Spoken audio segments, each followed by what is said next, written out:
മതാധ്യാപകരുടെ 10 പ്രധാനപ്പെട്ട സ്കില്ലുകൾ. കഴിഞ്ഞ 2 വീഡിയോകളിലായി 6 സ്കില്ലുകളെക്കുറിച്ച് നാം സംസാരിച്ചു. ഇന്ന് ശേഷമുള്ള ഒരു 4 സ്കില്ലുകൾ കൂടി നമുക്ക് സംസാരിക്കാം.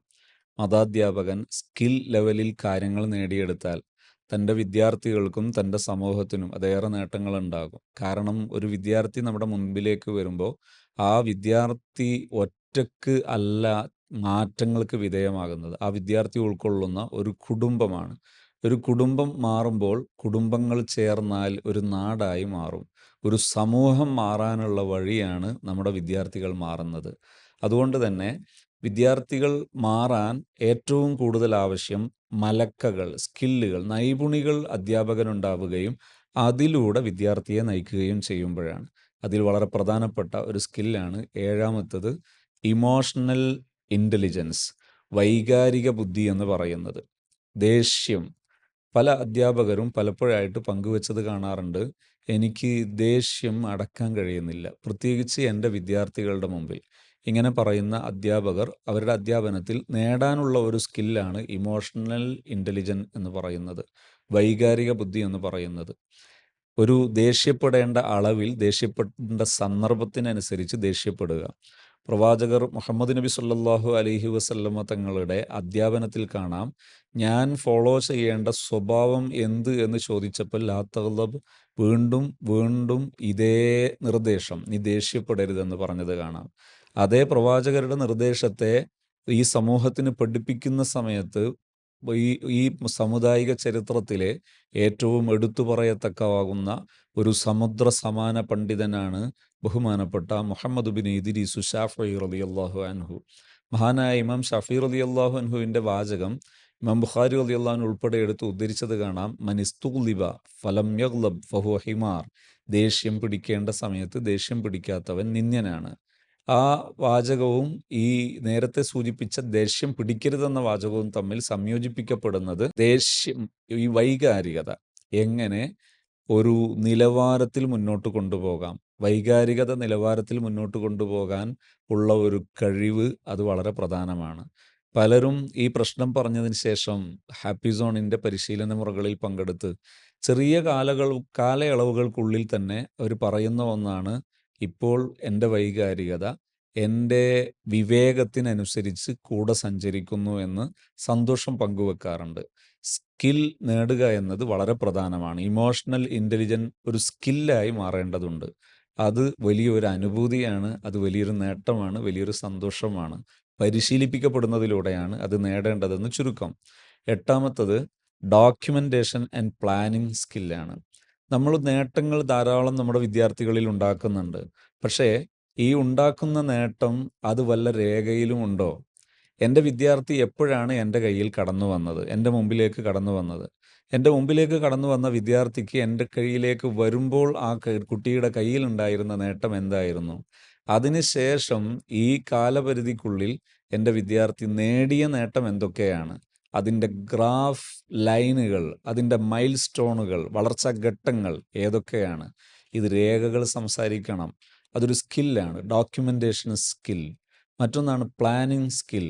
ഒരു കുട്ടി നമ്മുടെ മുമ്പിലേക്ക് വന്നാൽ ആ കുട്ടിക്ക് വ്യക്തിഗതമായി, ഗ്രൂപ്പായാണ് പഠിക്കുന്നതെങ്കിൽ പോലും വ്യക്തിഗതമായി അവൻ്റെ വളർച്ചകൾ തീരുമാനിക്കുന്ന, ഉയർച്ചകൾ തീരുമാനിക്കുന്ന ഒരു പ്ലാനിങ് വേണം. IEP എന്ന് നമ്മൾ പറയാറുണ്ട്, ഇൻഡിവിജ്വൽ എഡ്യൂക്കേഷൻ പ്രോഗ്രാം എന്ന് പറയാറുണ്ട്. ഇതൊരു അധ്യാപകൻ്റെ സ്കില്ല് കൂടിയാണ്. ഇങ്ങനൊരു സ്കിൽ അധ്യാപകന് അനിവാര്യമാണ്. ആ സ്കില്ലുണ്ടാകുന്നതിൻ്റെ പേരിൽ അധ്യാപകനുണ്ടാകുന്ന നേട്ടം, വിദ്യാർത്ഥികൾക്കുണ്ടാകുന്ന നേട്ടം വളരെ വലുതാണ്. അധ്യാപകരും രക്ഷിതാക്കളും അധ്യാപകരും സമൂഹവും തമ്മിൽ അഭേദ്യമായ ബന്ധമുണ്ടാകാൻ അതേറെ ഉപകരിക്കും. ഒമ്പതാമത്തെ സ്കില്ലാണ് കമ്മ്യൂണിറ്റി ഡെവലപ്മെൻറ്റ് സ്കിൽ.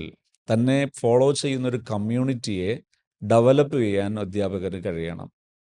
കമ്മ്യൂണിറ്റിയുടെ ഓരോ കാലഘട്ടത്തിലെയും അവരിയ്ക്കുന്ന പൊസിഷൻ, ആ പൊസിഷനിൽ നിന്ന് അവരെ ഡെവലപ്പ് ചെയ്യാൻ അധ്യാപകരുടെ ഒരു സാന്നിധ്യം അനിവാര്യമാണ്. കമ്മ്യൂണിറ്റികളെ ഡെവലപ്പ് ചെയ്യുന്നതിൽ ഒരു വ്യക്തിയെ ഡെവലപ്പ് ചെയ്യുക എന്നതിൽ നിന്ന് ആപേക്ഷികമായി വ്യത്യാസമുണ്ട്. ആ ആംഗിളിൽ നിന്ന് സമൂഹത്തെ നോക്കിക്കാണാനും ടച്ച് ചെയ്യാനും കണക്ട് ചെയ്യാനും കഴിയുമ്പോഴാണ് സമൂഹം മാറുന്നത്. അധ്യാപകർ അധ്യാപനം നടത്തുന്നു, യാന്ത്രികമായി സമൂഹത്തിന് മാറ്റം ഉണ്ടാകുന്നു. നോ മാറ്റർ അതൊരിക്കലും ഒരു നല്ല ശൈലിയല്ല.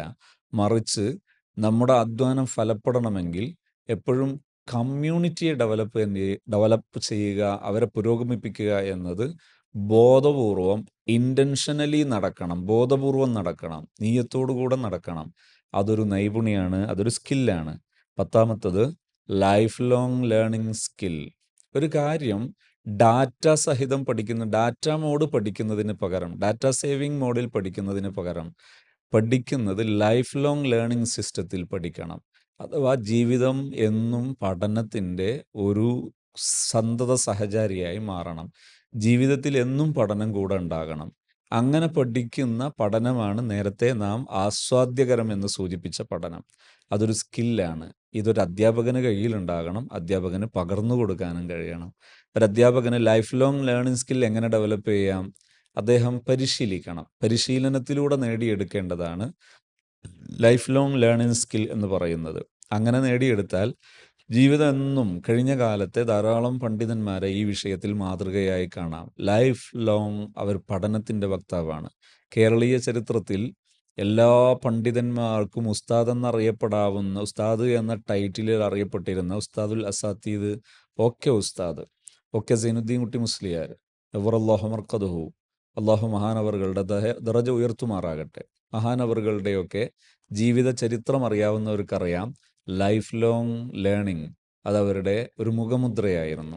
എപ്പോഴും പഠനങ്ങൾ, നേരത്തെ വായിച്ച ഗ്രന്ഥങ്ങളാണെങ്കിൽ പോലും അത് വീണ്ടും പഠനങ്ങൾക്ക് വിധേയമാകുകയും ധാരാളം അറിവുകൾ അതിൽ നിന്ന് വീണ്ടും വീണ്ടും നേടിയെടുക്കാൻ കഴിയും വിധം അവരുടെ ജീവിതം അവർ മുന്നോട്ട് കൊണ്ടുപോയിരുന്നു.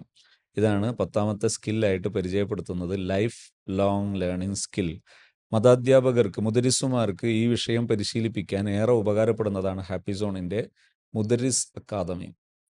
ധാരാളം കഴിവുറ്റ പണ്ഡിതന്മാർ നമ്മുടെ കൂടെ സഞ്ചരിക്കുകയും ധാരാളം നേട്ടങ്ങൾ നേടിയെടുക്കുകയും ഒരു നേട്ടങ്ങളുടെ പാത തന്നെ പണിയുകയും ചെയ്ത ഒരു കളരിമുറ്റമാണ് ഹാപ്പി സോൺ മുദരിസ് അക്കാദമി. നിങ്ങളെയും ഞങ്ങൾ ഹാപ്പി സോണിൻ്റെ മുദരിസ് അക്കാദമിയിലേക്ക് ക്ഷണിക്കുകയാണ്. You are welcome.